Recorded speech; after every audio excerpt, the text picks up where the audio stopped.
Hoy no nos detiene el temor. La declaración del 27 de noviembre ante la posición del Ministerio de Cultura. Exigimos el derecho a tener derecho.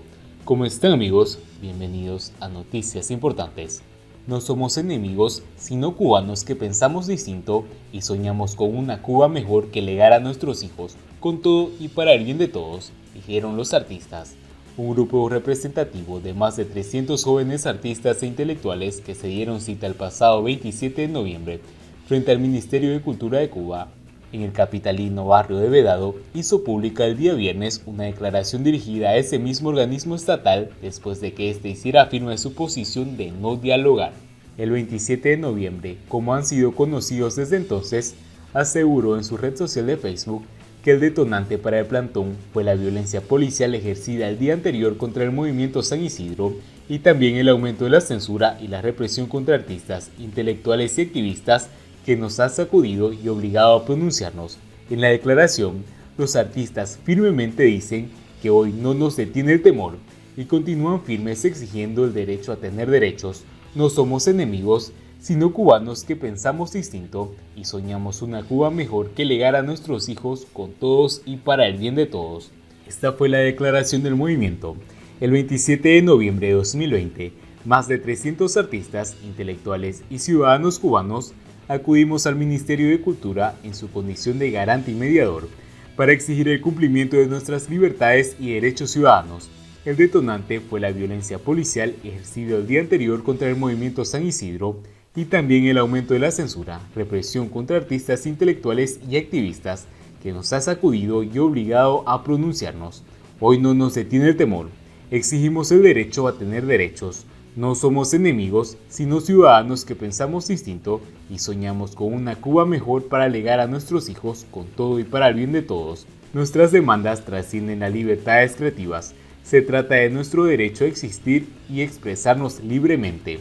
Apostamos por un diálogo de reconciliación que pueda saldar nuestras diferencias.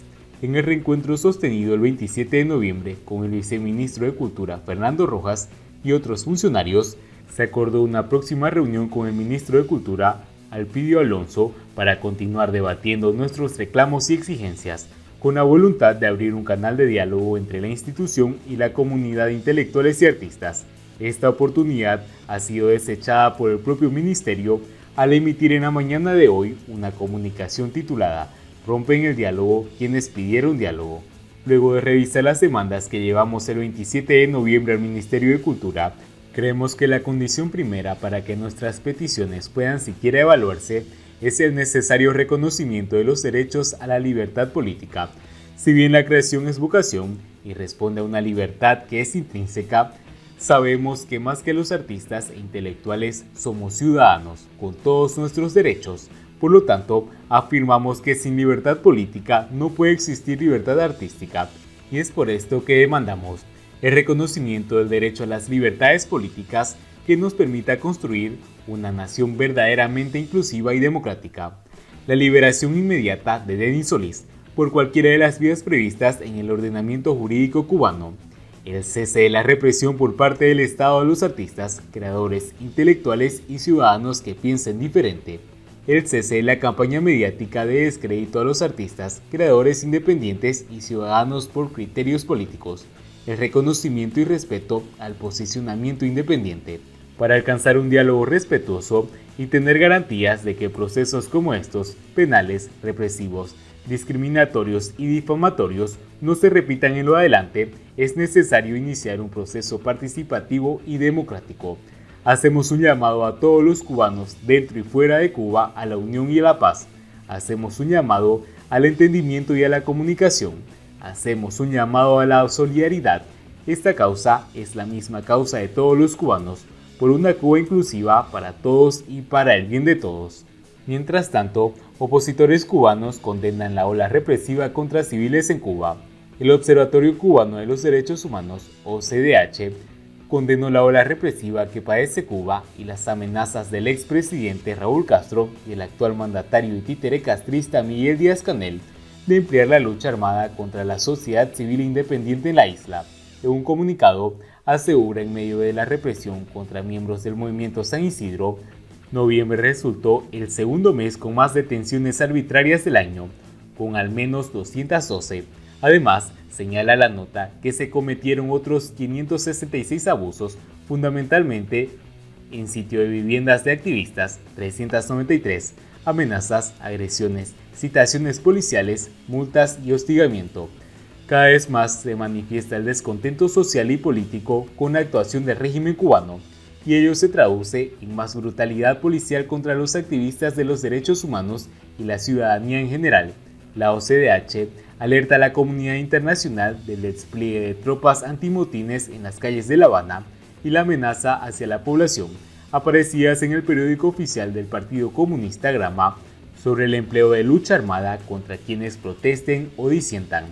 Es muy grave que el Partido Comunista de Cuba, en medio de esta ola represiva, incluía en primera plana el nefasto artículo de la Constitución en la que autoriza al régimen a utilizar armas contra la población civil. Prácticamente Raúl Castro y su títere Díaz-Canel están planteando un escenario de guerra civil para mantenerse en el poder a cualquier precio, en vez de hacer las reformas de que Cuba necesita con urgencia, añade el organismo. En el comunicado, la OCDH pide a la comunidad internacional la condena inmediata de la represión del gobierno cubano, particularmente la intervención política urgente de la Unión Europea y de los gobiernos de España y de América Latina. Siguiendo con las noticias, el modelo social comunista atrasa el sueño de la digitalización en Cuba. El Estado quiere dirigir un proceso en el que solo debería asumir la regulación y el establecimiento de un marco digital para que las empresas y la sociedad pudieran desarrollar con libertad sus estrategias. A diferencia de lo que ocurre en Estados Unidos o Asia, América Latina es una de las zonas más innovadoras del planeta, y dentro de la región, Cuba se encuentra en una posición de claro atraso con respecto al resto de los países del continente. Con los datos oficiales de la ONEI, los gastos totales apenas representan el 0,7% del PIB de Cuba, un porcentaje que contrasta con el 1,5% de la media de América Latina y el 4% de la media europea o el porcentaje de los países más avanzados como China o Estados Unidos, que alcanzan un 6%. La distancia de la economía cubana en términos cuantitativos y cualitativos con respecto a los países más innovadores es abismal. Y lo que es peor, a diferencia de lo que ocurre con el resto del mundo, China incluida, el 100% de los gastos en I+D en Cuba son realizados por el Estado o sus entidades y empresas. La participación del sector privado en la innovación simplemente no existe para el régimen ideado por Fidel Castro hace 61 años.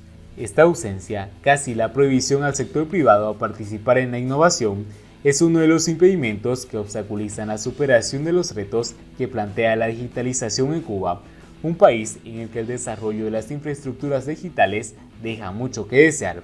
Y es que sin innovación no existe posibilidades de lograr un crecimiento sostenible, y sin la digitalización no resulta posible innovar en el mundo de la cuarta revolución industrial, del modo en que las autoridades del régimen se debaten entre ceder espacios a la actividad privada no controlada por el Estado en materia de innovación o quedar definitivamente atrás.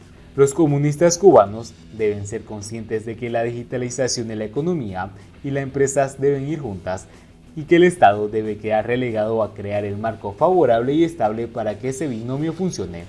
El proceso de digitalización al que se enfrentan todos los países, y Cuba también, presentan una serie de elementos que están transformando la base económica de la forma acelerada, con notables implicaciones en el sistema productivo y en el de comunicación, y también en el funcionamiento de la organización social.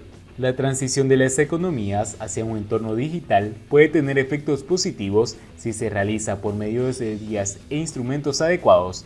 La innovación debe asegurar un crecimiento sostenido de la productividad empresarial y, como consecuencia, la economía crece y mejora el nivel de la vida, al igual que los empleos y los salarios. Pero este proceso, si no está ejecutado de forma correcta, puede acarrear desigualdades muy importantes, sobre todo en lo relativo a la cualificación digital de los trabajadores. Esto es importante porque se sabe que la digitalización va a modificar el puesto de trabajo y todos los empleados, siendo necesario construir valores transversales que faciliten la adaptación de todos los trabajadores. En esta apuesta fundamental, Cuba está quedando peligrosamente atrás y por ello muchos profesionales podrían perder sus empleos al no ser capaces de adquirir las nuevas capacidades asociadas a la digitalización. Y bien amigos, así vamos terminando las noticias importantes del día de hoy. Espero que las noticias hayan sido de su agrado. Nos ayudarían mucho compartiendo las noticias y así poder informar a muchas más personas de la verdadera realidad en Cuba. Muchas gracias por seguirnos, no olviden suscribirse y nos vemos en el siguiente.